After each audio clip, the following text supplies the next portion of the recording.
Welcome back to Racing Across America. Thursday morning means a visit from Jim Miller at Hawthorne Park. Good morning, Jim.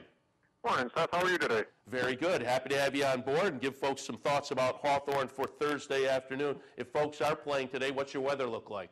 Well, it's not too bad right now. Sunny skies, temperatures in the low 30s. It's 33 degrees right now, but we are on the turf, so we have a fast main track, firm turf course, just one race on the turf, and that's today's fourth. And that's how we're going to kick off, so it works out perfectly. Fourth race today at Hawthorne, plain vanilla claimer at the $16,000 level. They're going to go a mile on the turf. Your thoughts in race 4? The turf's been real quick of late just because it has gotten colder, but it's been playing relatively evenly, which is a good thing. And in the fourth, I actually like the 6-horse, Mr. Mischief. Ran a decent race in that last start out, but that was from a wide post, and the horse got hung out wide early on. Kind of ran evenly late in the lane and finishing fifth, beating about 4.5 lengths. But this is a horse today that I think is going to get into the race a little bit more early on because there's not a whole lot of speed in here. And if Mr. Mischief in that second start here off the layoff can rate close, and that's the normal running style for this runner, I think the 9-year-old gelding will be really tough there in the fourth. Yeah, and he was kind of out of his style last time. It seems like he's a horse that likes to be up on the lead or close, and he was back a little bit last time. So maybe, as you say, with the turf playing a little faster, and if he gets off to a better start, he looks kind of interesting, maybe a little bit of a price in there. So Mr. Mischief in the fourth. Race number 5 this afternoon, B condition claimer, claiming tags $12,500. These are fillies, 3-year-olds or fillies and mares, 4-year-olds and up, depending on that B condition. They're going to go 6 furlongs. Your thoughts in the fifth? You know, this is a good race just because you get another good-sized field, a field of 10 to head postward here. And I've talked throughout the course of the meet about trainer John Cox. He got off to a slow start this meet, and he's the guy that normally wins at 25, 26%.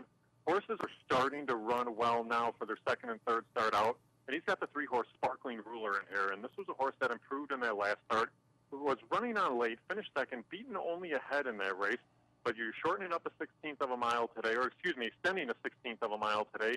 You're facing relatively similar company, but the way this race sets up, looks like a horse like Sparkling Ruler should get a good tracking trip because there's a few other horses that can show some speed. Cox has had a couple of winners over the last couple of days. He had a nice one that paid $12 yesterday. He's getting the weight off with Bug Boy Aragon in the saddle, and I think Sparkling Ruler, I think you'll get all that 4-1 in the morning line. And that's why I like having the folks from the various tracks come on with us in the morning, because you're getting something that's not on the page. You know that being a regular on the circuit, you know the guys that do very well, but more importantly, guys that may be on the come a little bit and getting back to that good performance. Because I think sometimes barns, you know, we look at horses who go through form cycles. I sometimes think barns go through the same thing. They'll go through a little bit of a slump, and then to get them on the way up, you can maybe get some prices. Talk a little bit about the 7-pound Apprentice. Which horse was that? The number 3 Sparkling Ruler. Just talk about the 7-pound Apprentice on board. Yeah, Bug Boy Orlando Aragon. This is a guy who for a long time was working horses. So he's a guy that's very familiar, worked horses for trainer Brian Williamson for 6 or 7 years. So he's familiar on horses, worked more than his share out of the gate, and he's really a patient rider, and that's kind of what I like out of him. There's a lot of bug riders who just find out, okay, they're going to head for the front. They may not be as strong. They may not have real good hands. And he's shown the ability to rate a horse, good decision-making for him, and he's shown the ability to finish. And that's the thing, too, where you worry about some of these riders trying to reduce to just keep that weight down and be able to maintain that weight for their apprenticeship. He hasn't had a problem with that. He's a smaller guy in stature, but he's still a strong rider. And he's been riding very well throughout the course of the meet. He's respected in the room, too, and at the same time, he's learning from these riders. But he's probably going to be our top apprentice for the meet. Maria Thornton's having a good meet, too, but I think Rolando Aragon will be your top apprentice this fall. Sounds good. All right, let's take a look out at race 8 this afternoon. A C-conditioned allowance event for Illinois breds going 1 mile and a 16th. What you think in the 8th? Well, you talk about horses for the course. I mean, I have one here, a horse that's 15-1 in the morning line. That's the 6 Shadrach Bond. And looking at this race, the price may come down a little bit because the 4 Tallgrass Cat is out of there and the also eligibles. But looking at this spot, you know Hey Pretty Boy is going to show some speed. But Shadrach Bond has only hit the board 3 times in this one's career, and they've all come over this Hawthorne strip. But in that last start out, and that was back all the way on opening day, you had Banner Bill in there, and Banner Bill took a ton of action coming from the barn of Tom Amos and controlled things on the front end. And Shadrach Bond was still able to make up some ground late, finished 4th, was beaten less than 4 lengths for all of it.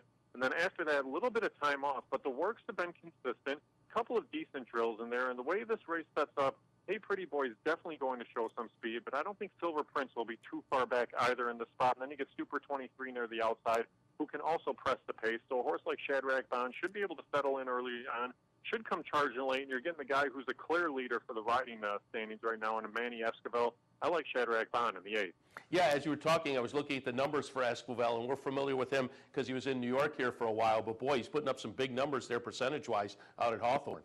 Yeah, and he's a guy just, again, just very patient, and he's learned to ride this track because this is a hard track, too.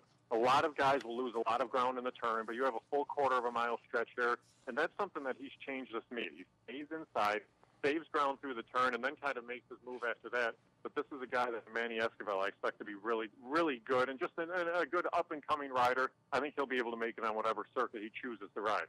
All right, and before we let you go, Jim, I wanted to go out and look. You had a couple of nice state-bred stakes races on Saturday at Hawthorne, and I just wanted to take a quick preview of those and just give some ideas because I think they're both fun races. The 6th race on Saturday is the Bucks Boy Handicap, $75,000 purse, scheduled on the grass at 1.16 miles.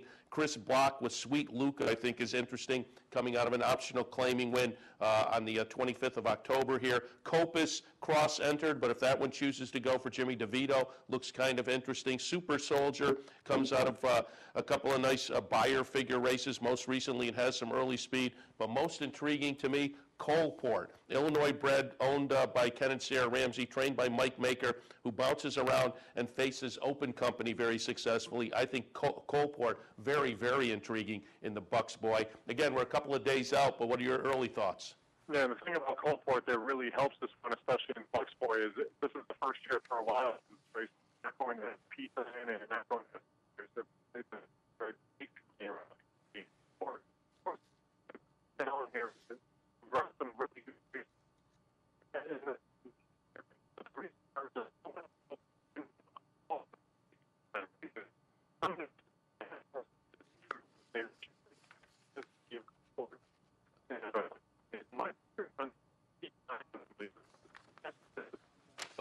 Okay, Jim, I think we're losing you. We're losing the cell phone there, so we'll wrap things up. But we appreciate the visit. The cell phone was cutting out, I think. But again, appreciate the visit and the thoughts for today. I'll give us some thoughts here on the stakes race, the later stakes race as well. Jim Miller from Hawthorne Park. We appreciated the visit. And